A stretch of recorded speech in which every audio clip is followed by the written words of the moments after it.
اور سب سے عجیب بات تو یہ ہے کہ پانچوں کے پانچوں بھائیوں کے ہاں ابھی تک اولاد نہیں ہے، کیونکہ ان کی ماں نے ان کی شادیاں ان کی کزنوں کے ساتھ کروائی ہیں، یعنی کہ خاندان میں ہی۔ تم کبھی ان کی بیویوں کو دیکھو تو حیران رہ جاؤ گی، لڑکے سارے کے سارے ہی اچھی شکل و صورت کے ہیں، اور بیویاں ایسی کہ دیکھ کے دل ہی نہ کرے کہ ان سے بات بھی کی جائے۔ میں نے کہا کہ ایسا بھی ہوتا ہے؟ اس نے کہا کہ ہاں بالکل، جب ضد اور انا میں رشتے کروائے جاتے ہیں تو ایسا ہی ہوتا ہے۔ وہ ساری لڑکیاں ان کی ماں کے خاندان کی ہیں اور اپنی مرضی سے لے کر آئی ہے، وہ اپنی بہنوں کی بیٹیوں کو اور اپنے بھائیوں کی بیٹیوں کو۔ نہ وہ کسی کام کی ہیں، نہ کسی کو کھانا بنانا آتا ہے، نہ کسی کے اندر کوئی عقل ہے۔ پڑھائی سب نے کی ہوئی ہے، ڈگری سب کے پاس ہے، لیکن آتا جاتا کچھ نہیں ہے۔ میں نے کہا کہ کیا وہ لوگ تمہیں زیادہ پیسے دیتے ہیں؟ اس نے کہا کہ ہاں، وہ لوگ مجھے 20,000 مہینہ دیتے ہیں، کیونکہ ان کا گھر بہت بڑا ہے، بہت زیادہ کام ہوتے ہیں، اور نوکرانی آج کل ملتی نہیں ہے۔ میں نے کہا کہ 20,000 مہینہ کمانے والی ہو، پھر اتنا کچھ کیسے کر لیا؟ مجھے ابھی بھی سمجھ نہیں آ رہی تھی۔ اس نے کہا کہ کیوں، میرا راز جاننے کے لیے آئی ہو؟ میں نے کہا کہ ہاں، مجھے بھی تو بتاؤ۔ میں نے اس کو بتایا کہ میرا شوہر سرکاری نوکری کرتا ہے، زیادہ اچھے اسکیل پر نہیں ہے، لیکن گورنمنٹ کی نوکری میں پھر بھی فائدے تو ہوتے ہیں، لیکن ہمارا گھر ٹھیک سے نہیں چلتا، کھینچ تان کے گزارا کرنا پڑتا ہے، بہت مشکل ہو جاتی ہے۔ بچوں کے پیمپر ہی پورے نہیں ہوتے ہیں، پہلے پیکٹ لیتے تھے، اب کھلے پیمپر لینے پر آ گئے ہیں۔ کبھی کوئی چیز ختم ہو جاتی ہے تو کبھی کوئی چیز ختم ہو جاتی ہے، کوئی خوشی نہیں رہی زندگی میں، دل کو کوئی سکون نہیں ہے۔ اس نے کہا کہ جب تم یہاں سے جاؤ گی نا تو تمہارے دل کو سکون آ جائے گا۔ میں نے کہا کہ کیا مطلب، میں سمجھی نہیں۔ اس نے کہا کہ بعد میں سمجھا دوں گی، پہلے ادھر آؤ، میں تمہیں ایک چیز دکھاتی ہوں۔ وہ مجھے ایک کمرے میں لے گئی، شاید اس کا بیڈ روم تھا، اس کے اندر بھی اچھا خاصا فرنیچر پڑا ہوا تھا۔ ادھر ایک الگ سے LED لگی ہوئی تھی اور AC بھی کمرے میں لگایا گیا تھا۔ آس پاس ڈیکوریشن کی چیزیں بھی پڑی ہوئی تھیں، ایسی ایسی چیزیں پڑی تھیں جن کے بغیر انسان مرتا نہیں ہے، لیکن اس نے یہ چیزیں رکھی ہوئی تھیں، شاید اس کو ایسی چیزوں کا شوق تھا۔ اور اتنا زیادہ میک اپ کہ میں تو حیران رہ گئی۔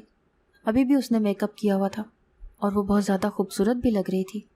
میری شادی کو 7 سال ہو گئے، 7 سال میں میرے 3 بچے پیدا ہو گئے، لیکن اس کو 7 سال بعد دیکھنے کے بعد بھی ایسا لگ رہا تھا کہ وہ پہلے جیسی ہی ہے، کیونکہ جب عورت بچے پیدا کرتی ہے تبھی خراب ہوتی ہے، جو عورت بچے پیدا نہیں کرتی وہ قدرے بہتر ہی رہ جاتی ہے، چاہے اس کی عمر جتنی بھی زیادہ ہو جائے۔ وہ ایک فوٹو فریم اٹھا کے لائی اور اس نے مجھے کہا کہ ذرا اس فوٹو فریم کو دیکھو، پھر میں تمہیں باقی کی بات بتاؤں گی۔ جب میں نے فوٹو فریم کو دیکھا تو میرے قدموں تلے سے زمین نکل گئی۔ جب میں نے پہلی تصویر دیکھی تو میں خوش ہوئی۔ اس میں یہ لڑکی دلہن بنی ہوئی تھی اور اس کے ساتھ ایک لڑکا کھڑا ہوا تھا جس کی شکل کچھ زیادہ اچھی نہیں تھی۔ میں نے کہا کہ اچھا، تمہاری شادی بھی ہو گئی ہے، لگتا ہے تمہارا شوہر باہر ہوتا ہے یا کوئی اس طرح کا کام کرتا ہوگا۔ میں نے یہی سوچا، لیکن جب میں نے تصویر پلٹی تو میرے قدموں تلے سے زمین نکل گئی۔ دوسری تصویر میں بھی یہی لڑکی کھڑی تھی، لیکن اس کے ساتھ جو شوہر کھڑا تھا وہ کوئی اور تھا۔ اسی طرح جب اگلی تصویر پلٹی تو آگے بھی یہی صورتحال تھی۔ 5 تصویروں میں وہ 5 الگ الگ لوگوں کے ساتھ دلہن بن کے کھڑی تھی۔ میں نے کہا کہ یہ سب کچھ کیا ہے؟ میں بری طرح سے حیران رہ گئی، جبکہ میری دوست ہنس رہی تھی۔ میں نے کہا کہ تم ہنس رہی ہو؟ مجھے تو یہ سمجھ نہیں آ رہی کہ میں ہنسوں کہ تم سے سوال کروں، کیا کروں؟ یہ کیسے ہو سکتا ہے؟ تم ایک ساتھ 5 لوگوں سے کیسے شادی کر سکتی ہو؟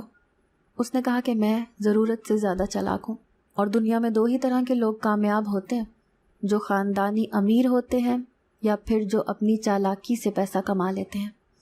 میں نے کہا کہ مجھے کچھ سمجھ نہیں آ رہا، جلدی جلدی مجھے سب کچھ بتاؤ نا کہ میں سمجھ سکوں کہ یہ سب کچھ کیا ہے۔ اس نے ایک ہی وقت میں 5 لوگوں سے شادی کیسے کی ہوئی تھی؟ ایسا تو ہو ہی نہیں سکتا تھا۔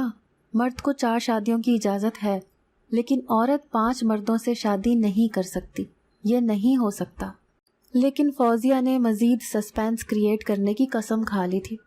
اس نے کہا کہ ارے تم اتنے دنوں بعد آئی ہو، تم یہیں بیٹھو، میں تمہارے لیے کچھ لے کر آتی ہوں، پھر کھاتے کھاتے باتیں کریں گے۔ میں نے کہا کہ نہیں، مجھے پہلے بتاؤ، میرے تو پیٹ میں درد ہو رہا ہے۔ اس بات پر وہ ہنسنے لگی اور کچن میں چلی گئی۔ تھوڑی دیر کے بعد واپس آئی تو جو سامان وہ لے کر آئی تھی وہ دیکھ کر میں حیران رہ گئی۔ چائے کے دیگر لوازمات بھی لائی تھی، پیزا، شامی کباب، برگر، بسکٹ اور رول بھی۔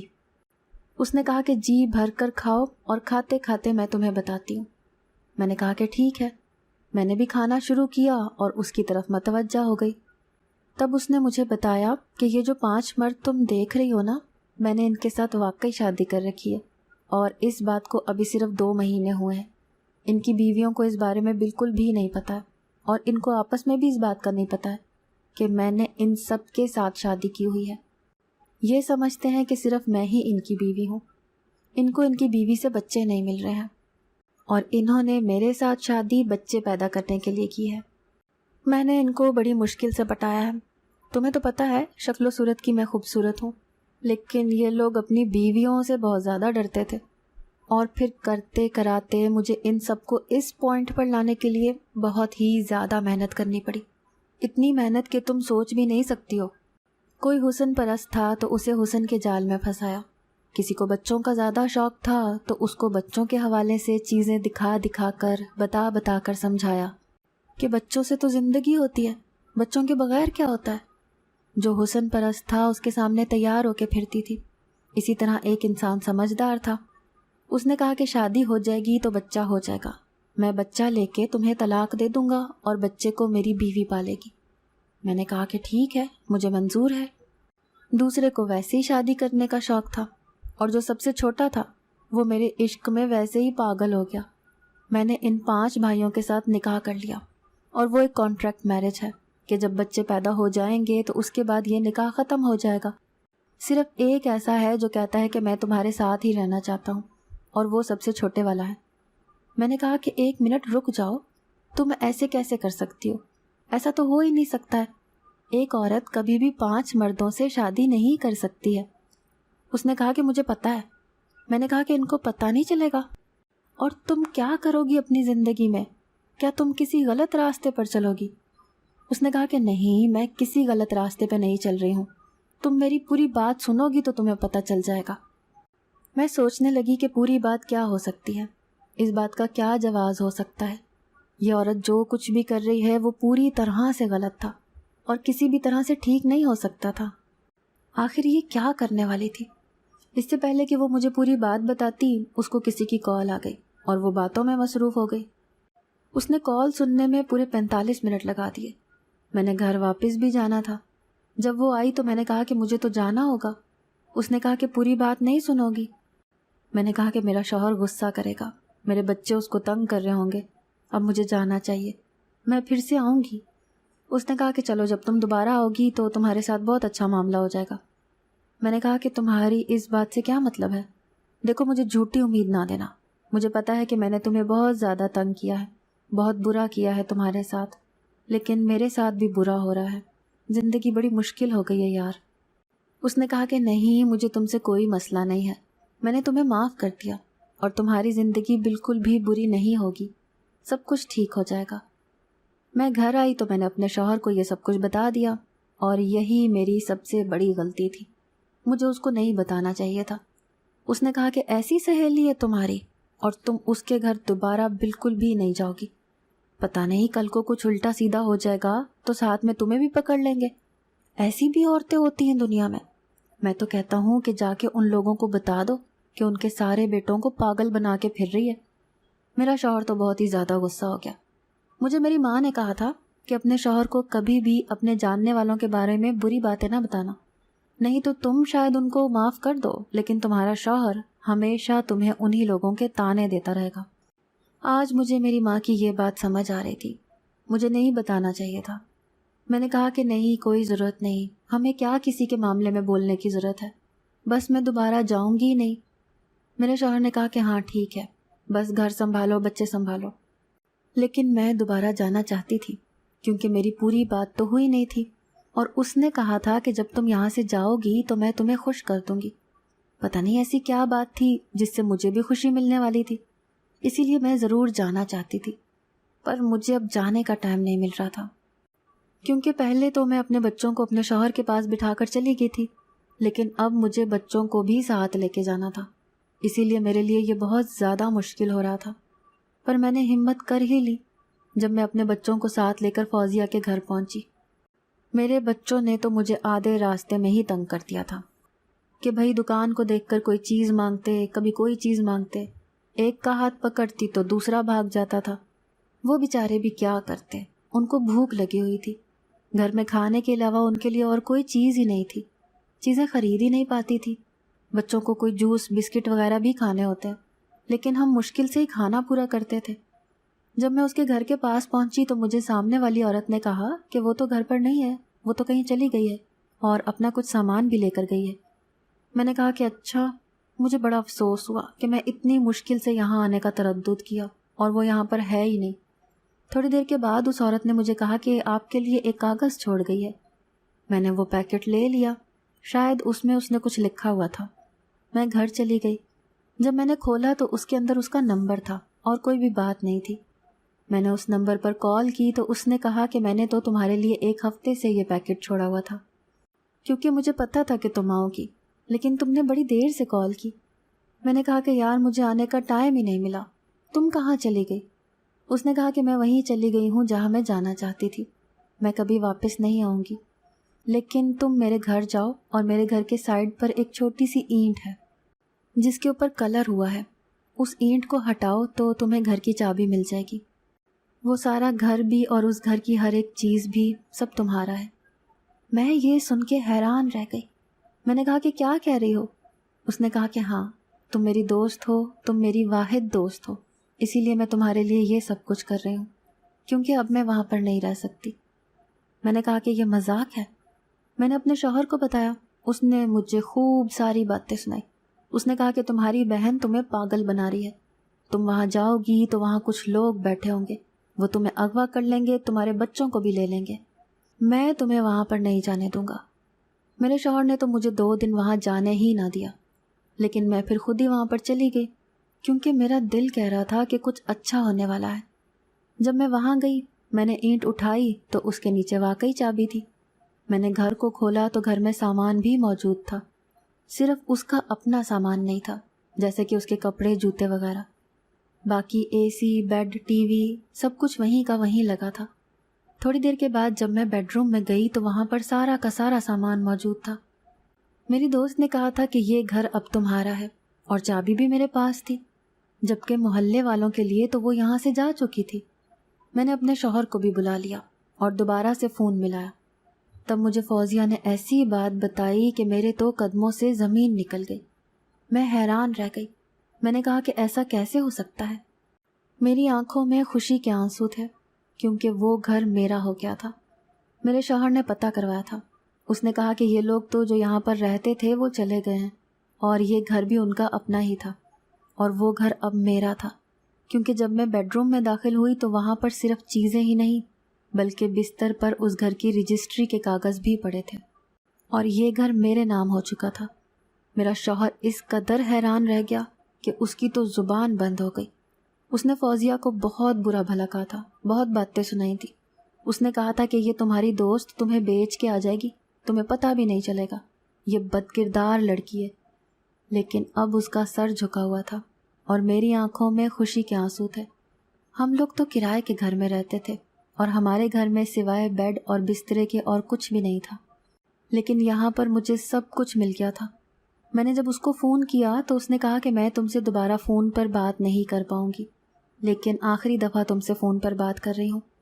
اس نے کہا کہ میں نے ان 5 بھائیوں سے نکاح کر رکھا تھا، وہ اپنی بیویوں سے بہت ڈرتے تھے، اسی لیے تو ان سے نکاح کرنے میں مجھے اتنا وقت لگا، لیکن اصل میں میرا کسی کے ساتھ بھی نکاح نہیں ہوا تھا، وہ سب کچھ جھوٹ تھا، میں نے ان کے ساتھ جھوٹ بولا تھا، اور وہ تصویریں بنوانے کے لیے میں نے یہ سب کچھ کیا تھا۔ اس کے بعد میں نے ان کو کہا کہ ہم لوگ شادی کے کچھ عرصے کے بعد دور ہی رہیں گے، کیونکہ میں نے ایک منت مانگی ہے جس کے تحت ہم لوگ ایک دوسرے کے ساتھ نہیں رہ سکتے، اور 3 مہینے کی منت ہے۔ وہ لوگ اس بات پر بھی راضی ہو گئے اور سب کچھ اسی طرح چل رہا تھا۔ میں نے ان کا اعتماد جیتا، ان کے ساتھ مزید تصویریں بنوائی، وائس ریکارڈنگ کر لی جس میں وہ مجھے میری بیوی، میری جان، پتہ نہیں کیا کچھ کہہ رہے تھے۔ میں نے سارے ثبوت اکٹھے کر لیے۔ میں ثبوت ہی تو اکٹھے کر رہی تھی۔ وہ لوگ بہت امیر تھے، پیسوں سے لت پت تھے۔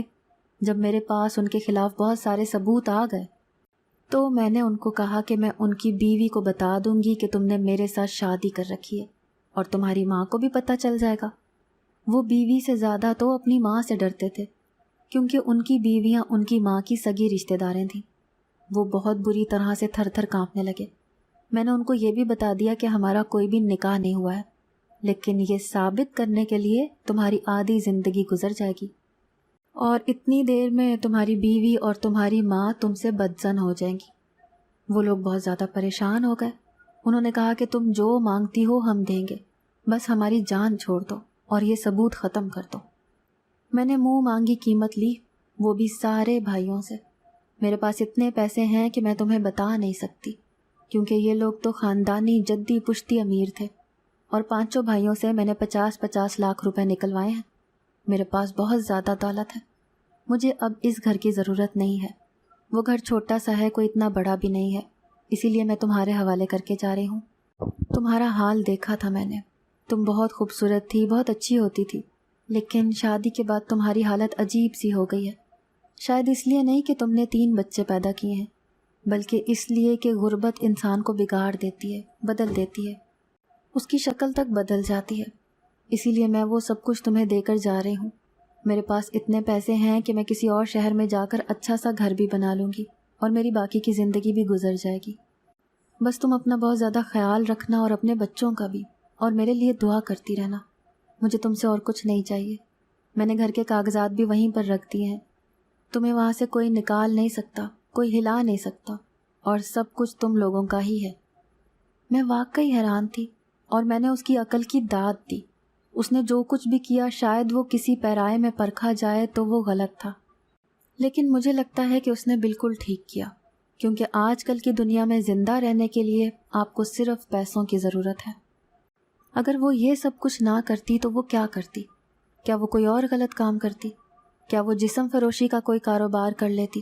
تو اس طرح سے بھی وہ پیسے کما سکتی تھی، لیکن اس نے اپنی عقل کا استعمال کیا، اور جن مردوں کے ساتھ یہ ہوا ان کے ساتھ یہ ہونا ہی چاہیے تھا، کیونکہ انہوں نے اپنی بیویوں کو دھوکہ دیا، اور اپنی ماں کو بھی، اور چھپ کے شادی کی۔ ان کے ساتھ تو بہت اچھا ہوا۔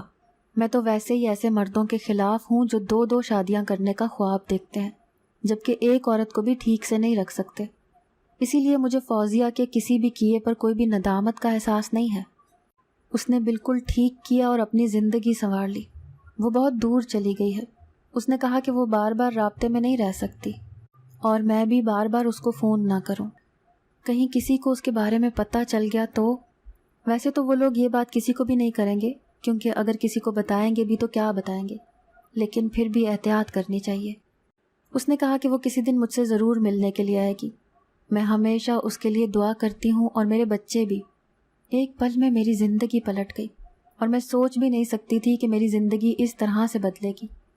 ایک ایسی انسان میری مدد کرے گی جس کے بارے میں نے کبھی سوچا بھی نہیں تھا کہ وہ کسی کی مدد کر سکتی ہے۔ میں نے اس کے ساتھ بچپن میں اچھا نہیں کیا تھا، میں بہت شرمندہ تھی، میں نے اس سے معافی مانگی تھی۔